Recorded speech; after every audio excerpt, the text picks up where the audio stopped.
Israel e Irán están al borde de una guerra nuclear. Pero lo que nadie te está diciendo es que este conflicto no empezó en 1979, ni en 1948.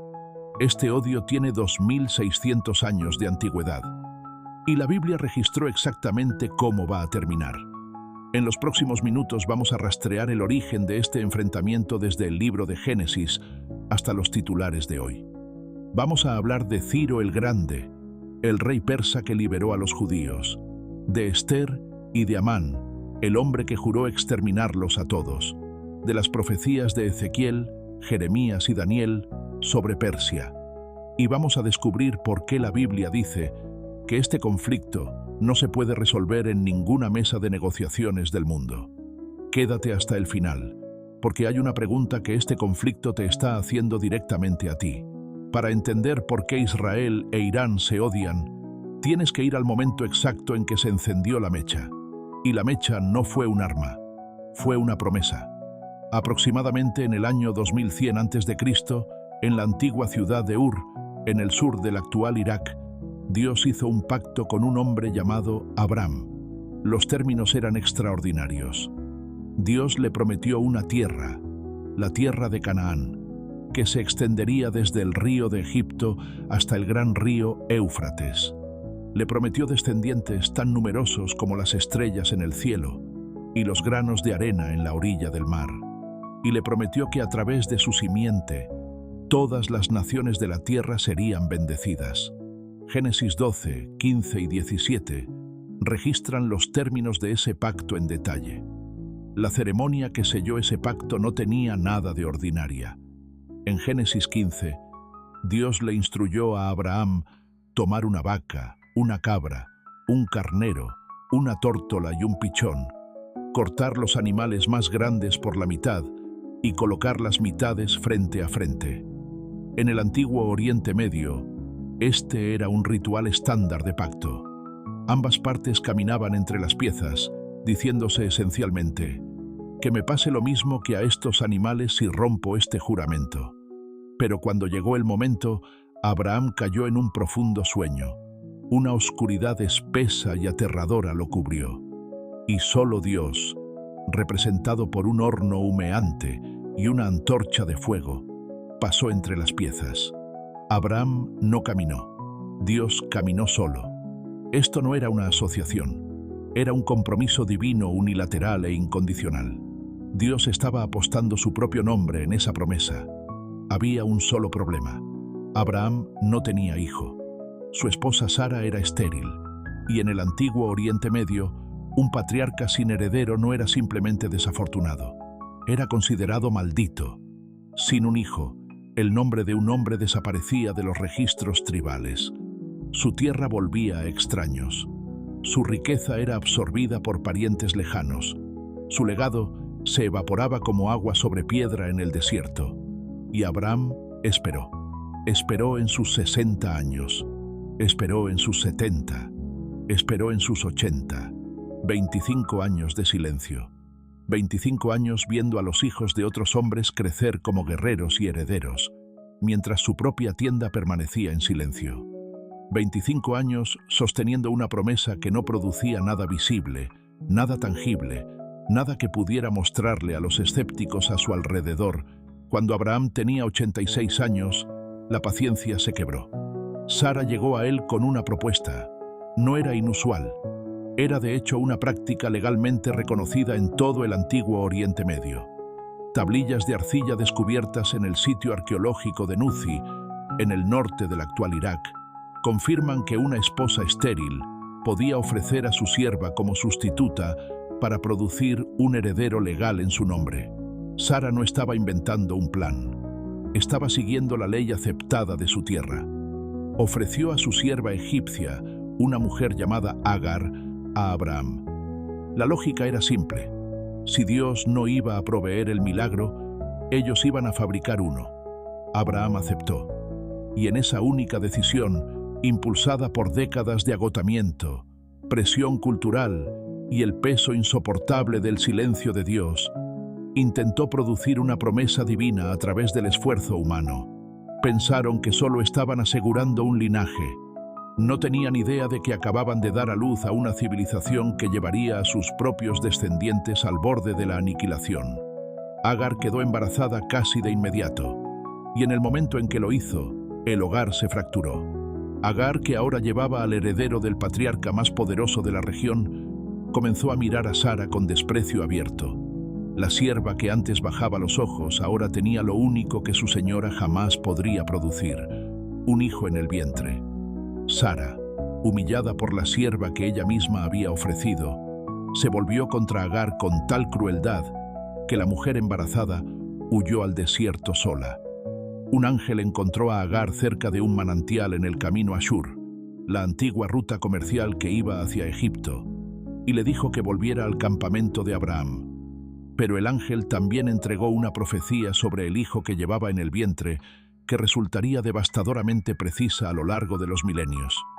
Génesis 16:12 dice: «Y él será como asno montés entre los hombres. Su mano será contra todos, y la mano de todos contra él, y delante de todos sus hermanos habitará». Ese único versículo, pronunciado sobre un niño no nacido en el desierto, suena como un titular sacado de cada siglo de la historia del Medio Oriente desde entonces. El niño fue llamado Ismael, que significa Dios oye. Avancemos 14 años. Dios cumplió su promesa. Isaac nació cuando Abraham tenía 100 años y Sara 90. El hijo biológicamente imposible, entregado de forma sobrenatural, había llegado, y el hogar que ya estaba fracturado se convirtió en una zona de guerra. Génesis 21 registra el punto de quiebre. Durante la fiesta del destete de Isaac, Sara vio a Ismael, ya adolescente, burlándose del pequeño Isaac. La reacción de Sara fue inmediata. Exigió que Abraham expulsara tanto a Agar como a Ismael del campamento, para siempre. El texto dice que esto angustió profundamente a Abraham. Era su primogénito, el niño que había criado durante 14 años. Dios le dijo a Abraham que escuchara a Sara, y a la mañana siguiente, Abraham se levantó temprano, colocó pan y un odre de agua sobre los hombros de Agar, puso al niño junto a ella y los envió. El desierto del Negev, temperaturas que superan los 45 grados, arena que se extiende hasta cada horizonte, sin refugio. El agua se agotó, el pan terminó, y el niño comenzó a desmoronarse. Agar colocó a Ismael bajo un pequeño arbusto del desierto. Luego caminó aproximadamente a la distancia de un tiro de flecha, lo suficientemente lejos como para no tener que ver a su hijo morir, y se sentó en la arena y lloró. Entonces el ángel de Dios la llamó desde el cielo. «No temas, Dios ha oído al niño. Levántalo y tómalo de la mano, porque haré de él una gran nación». Y Dios abrió los ojos de Agar, y ella vio un pozo de agua en el desierto. El niño bebió, el niño vivió. La herida no sanó, solo comenzó a mutar. Avancemos aproximadamente 1400 años desde Abraham. Los descendientes de Ismael se habían extendido por toda la Arabia Oriental. La herida familiar no había sanado. Había mutado generación tras generación. Y entonces entró en escena un pueblo que cambiaría todo: los persas. El imperio persa, el territorio que hoy conocemos como Irán, comenzó a ascender en el siglo VI a.C. Y lo que el primer gran rey persa hizo con el pueblo judío no tiene paralelo en la historia del mundo antiguo. Ciro el Grande conquistó Babilonia en el año 539 a.C. y al día siguiente de la conquista hizo algo que ningún conquistador en la historia había hecho: liberó a los cautivos. Específicamente, liberó al pueblo judío, que había estado en cautividad babilónica durante exactamente 70 años, el período que el profeta Jeremías había profetizado décadas antes. Y no solo los liberó, los envió de regreso a su tierra con fondos del tesoro persa para reconstruir el templo de Dios en Jerusalén. Hay una pieza de evidencia arqueológica que confirma esto: el cilindro de Ciro, un pequeño objeto de arcilla descubierto en el siglo XIX en el territorio de la antigua Babilonia. hoy exhibido en el Museo Británico. Registra en escritura cuneiforme el decreto de Ciro de liberar a los pueblos cautivos y permitirles regresar a sus tierras. Es considerada la primera declaración de derechos humanos conocida de la historia, y fue hecha por un rey persa, un rey iraní. ¿Y qué dice la Biblia sobre Ciro? Isaías 44:28 registra estas palabras, pronunciadas por Dios 150 años antes de que Ciro naciera, que dice de Ciro: es mi pastor, y cumplirá todo lo que yo quiero, al decir a Jerusalén: serás edificada, y al templo: serás fundado. E Isaías 45:1 le da a Ciro un título extraordinario: el ungido del Señor, el mismo título destinado al Mesías. Un rey pagano persa fue llamado el ungido de Dios 150 años antes de su nacimiento, porque Dios lo usaría para cumplir su promesa al pueblo de Israel. Eso fue Persia en su mejor momento. Pero entonces llegó Amán, y la historia dio un giro oscuro. El libro de Esther registra lo que sucedió aproximadamente 60 años después de Ciro. El año es aproximadamente 480 a.C. El rey es Asuero, conocido históricamente como Jerjes I, nieto de Ciro, y en la corte de este rey hay un hombre llamado Amán, el agageo. Amán no era persa de origen, era descendiente de Agag, rey de los amalecitas, y los amalecitas eran descendientes de Amalek, nieto de Esaú. ¿Recuerdas a Esaú, el hermano gemelo de Jacob, el que fue despojado de su bendición patriarcal? Esta herida familiar tenía ya 1400 años de antigüedad y seguía sangrando. Amán fue nombrado el funcionario más poderoso del imperio persa, por encima de todos los príncipes, y había un hombre en la corte que se negaba a inclinarse ante él, un judío llamado Mardoqueo. Cuando Amán descubrió que Mardoqueo era judío, no quiso simplemente castigarlo a él. Eso era demasiado pequeño para su ira. Decidió exterminar a todo el pueblo judío, a todos, en todo el imperio persa. Esther 3:6 dice que Amán buscó destruir a todos los judíos que había en el reino de Asuero. El imperio persa se extendía desde India hasta Etiopía, 127 provincias, y Amán convenció al rey de firmar un decreto, sellado con el sello real e irrevocable, para matar a cada judío en cada provincia en un día específico. El primer holocausto planificado de la historia, planeado desde el territorio que hoy conocemos como Irán. Pero había una mujer en el palacio que cambió todo: Esther, una joven judía que se había convertido en reina sin que nadie supiera su origen. Su primo Mardoqueo le envió un mensaje que ha quedado grabado en la historia por 2500 años. Y quién sabe si para esta hora has llegado al reino. Quizás estás exactamente donde estás, para este momento. Esther se acercó al rey sin ser llamada, un acto que podía costarle la vida, y expuso el plan de Amán. El rey ordenó que Amán fuera colgado en la misma horca que había construido para Mardoqueo. El decreto de muerte fue revertido. El pueblo judío sobrevivió. Pero la pregunta que queda flotando en el aire es esta: ¿por qué Amán quería destruir a los judíos? No era por tierra, no era por recursos, era por una herida de familia de 1400 años que venía de Esaú, el hermano rechazado de la promesa de Abraham. ¿Ves el patrón? Avancemos 1100 años más. En el siglo VII después de Cristo, en la península arábiga, un profeta llamado Mahoma fundó una nueva fe que remodelaría el mapa espiritual del mundo. El Islam trazó su ascendencia espiritual directamente a Abraham, no a través de Isaac, a través de Ismael. En la tradición islámica fue Ismael, no Isaac, a quien Abraham llevó al altar del sacrificio en la montaña. La Kaaba en la Meca, el sitio más sagrado del Islam, fue construida según la tradición por Abraham e Ismael, juntos como casa de adoración al único Dios.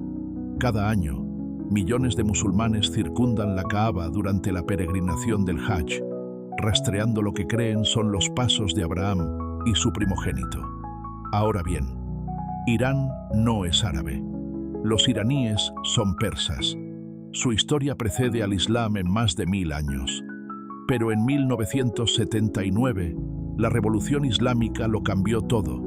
El ayatolá Jomeini tomó el poder y declaró que la República Islámica de Irán tenía una obligación religiosa, no solo política, de destruir el Estado de Israel. No lo llamó conflicto territorial, lo llamó una guerra santa. El gran Satán era Estados Unidos, el pequeño Satán era Israel. Y desde ese día, Irán ha financiado a Hezbollah en el Líbano, a Hamas en Gaza, a las milicias en Irak, a los Houthis en Yemen. Esto no es geopolítica, es teología. Es la misma herida de 4000 años, expresada a través de misiles modernos. Y aquí es donde la Biblia entrega una revelación que debería detener a cada espectador en seco. Jeremías 49, versículos 34 al 39, escrito aproximadamente en el año 600 a.C. Esta profecía está dirigida directamente a Elam. ¿Qué era Elam? Era la región que hoy conocemos como el suroeste de Irán, la misma región donde hoy Irán tiene sus principales instalaciones nucleares. Jeremías escribe 600 años antes de Cristo. Así ha dicho Jehová de los ejércitos: He aquí que yo quiebro el arco de Elam, el principal apoyo de su fortaleza. El arco era el arma más poderosa del ejército de Elam. Y hoy, Irán está buscando un arco mucho más poderoso. Ezequiel 38, escrito aproximadamente en el año 570 a.C. Este capítulo describe una coalición de naciones que atacará a Israel en los últimos tiempos.